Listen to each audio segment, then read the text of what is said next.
ကုံတော်ယုံရဲ့ကတင်းပေါက်တွေအားလုံးကိုလိုက်ပိတ်ပြီးတဲ့နောက်မှာတော့ကျွန်တော်အစားအစာပူပူနွေးနွေးလေးတစ်နက်စားခွင့်ရခဲ့တယ်။ရေတအိုးတီဟင်းခတ်မုံထုတ်3ထုပ်ကိုဖောက်ထည့်ပြီးခောက်ဆွဲ6တုံးကိုတိတိကျကျလေးအိုးထဲထည့်လိုက်တယ်။လွမ်းဆွနေခဲ့ရတဲ့အဲ့ဒီခောက်ဆွဲနှက်လေးနှာခေါင်းထဲတိုးဝင်လာချိန်မှာတော့ကျွန်တော်မျက်ရည်တွေကိုမထိန်နိုင်တော့ဘူး။ကဘာပြက်ကက်ကြီးစတင်ကလေးကကြုံခဲ့ရသမျှထဲမှာဒါဟာအဝပြောဆုံးတဲ့ဘေးကင်းဆုံးအစားအစာတစ်နက်ဖြစ်ခဲ့တာမို့မျက်ရည်တွေစီးကြရင်ငန်းငန်းတက်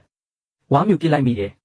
ဝါလီလေးစားပြီးတဲ့နောက်မှာတော့ခေါင်းထဲနည်းနည်းရှင်းသွားတယ်ဒီနေရာမှာပဲဆက်ပြီးပုံနေလို့တော့မဖြစ်တော့ဘူးဒီကုံစုံဆိုင်ဟာတနေ့ကျရင်ဇွန်ဘီတွေရဲ့နေမြေထဲရောက်သွားမှာဒါမှမဟုတ်တခြားလွတ်မြောက်လာသူတွေရှာတွေ့သွားမှာပဲဒါအပြင်ပိုပြီးလုံခြုံတဲ့အခြေစိုက်စခန်းတစ်ခုကိုလည်းကျွန်တော်ရှာဖို့လိုတယ်လက်နက်အစားအစာနဲ့ရေတွေလည်းလိုအပ်တယ်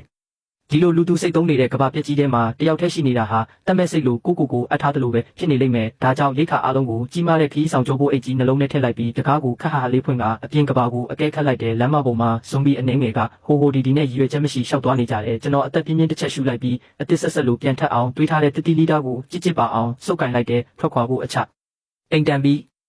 အပြင်ကိုထွက်ရတာစိတ်လှုပ်ရှားဖို့ကောင်းပေမဲ့ဘာပြဿနာမှတော့မရှိခဲ့ဘူးဇွန်ဘီအများစုကိုရှောင်ကွင်းဖို့အတွက်လမ်းကြားလေးတွေရဲ့ဝင်းမပါလို့လမ်းကြောင်းကိုကျွန်တော်အသုံးချခဲ့တယ်တကောင်လေးရှောက်သွားနေတဲ့ဇွန်ဘီတွေနဲ့တိုးတဲ့အခါမျိုးမှာတော့အစ်စ်တိုင်းရှိနေသေးတဲ့ကိုကာကိုလာဘူးကိုအားကုန်လွှဲပေါက်ပစ်လိုက်တယ်ရင်းရိုင်နဲ့သွားတဲ့အချိန်မှာတော့ဓာတ်နဲ့ပဲအပြက်ရှင်းလိုက်တယ်ကျွန်တော်ရဲ့ဥတီချက်ကတော့အနောက်ဘက်ကဘလူးဘေးအိမ်ယာဝင်းပဲဖြစ်တယ်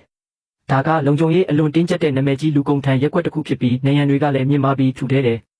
အနည်းဆုံးတော့အစောပိုင်းကာလတွေမှာရန်သူကိုအတော်ကြာတားဆီးထားနိုင်လိမ့်မယ်ပိုရေးကြည့်တာကကျွန်တော်မိဘတွေရဲ့အိမ်ကအဲ့ဒီမှာရှိနေတာကဘာပြက်ကက်ကြီးစဖြစ်တော့ကျွန်တော်ကကျောင်းမှာရောက်နေတာဆိုတော့မိဘတွေနဲ့အဆက်အသွယ်တက်သွားခဲ့တယ်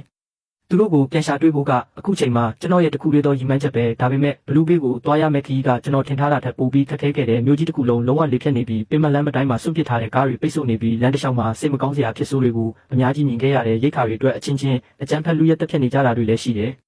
အဲ့ဒီအချိန်ကြာမှပဲရှိုးရန်ရဲ့တစ္ဆာဖောက်မှုဟာဒီလိုရက်ဆက်လာတဲ့ကဘာကြီးထဲမှာအသေးအဖွဲဆုံးအရာတစ်ခုသာဖြစ်ကောင်းဖြစ်လိမ့်မယ်ဆိုတာကိုကျွန်တော်တကယ်ပဲသဘောပေါက်သွားတော့တယ်ဒီနေရာမှာတော့နေမဝင်ခင်မှာတင်လူသားဆန်မှုတွေဟာပျက်စီးဆုံးရှုံးသွားခဲ့ပြီ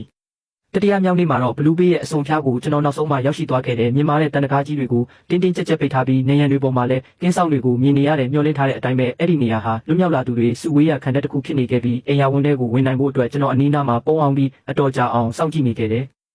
သူတို့ရဲ့စစ်ဆေးမှုကိုဖျက်ချော်ရမှာဖြစ်တာကြောင့်ကျွန်တော်အိတ်ကိုပြန်ပြင်ပြီးရိတ်ခါအများစုကိုတော့လူမမြင်တဲ့ရေမြောင်းတစ်ခုထဲမှာဝတ်ထားလိုက်တယ်ပြီးတော့ရေနှစ်ဘူးနဲ့ဘီစကစ်မှုတစ်ထုပ်ပဲခြံထားခဲ့တယ်တာမန်ဒုက္ခတဲ့တယောက်လိုဟန်ဆောင်ပြီးတကားဝစီကိုရှောက်လန်းသွားခဲ့တယ်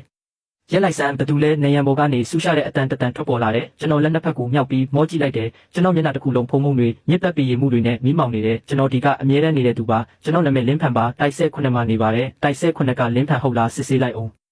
အပေါ်ကလူဟာစကားခဏဖြတ်သွားပြီးစစ်အုံဆောင်ရေဒီယိုကနေတဆင့်လမ်းပြီးစစ်ဆေးနေပုံရတယ်ခဏအကြာမှာတော့တကားကြီးအနှဲငယ်ပွင့်ဟလာပြီးတန်ပိုက်လုံးတစ်ချောင်းကိုကင်ထားတဲ့ပင်ပန်းနွမ်းနေတဲ့ပုံစံနဲ့လူတစ်ယောက်ထွက်လာခဲ့တယ်မှတ်ပုံတင်ပြဆန်းလို့သူကလူရင်းပဲပြက်ပြက်တတပြောတယ်ကျွန်တော်လည်းအိတ်ကက်ထဲကနေကြိုတင်ပြင်ဆင်ထားတဲ့ကပ်ပြားကိုထုတ်ပေးလိုက်တယ်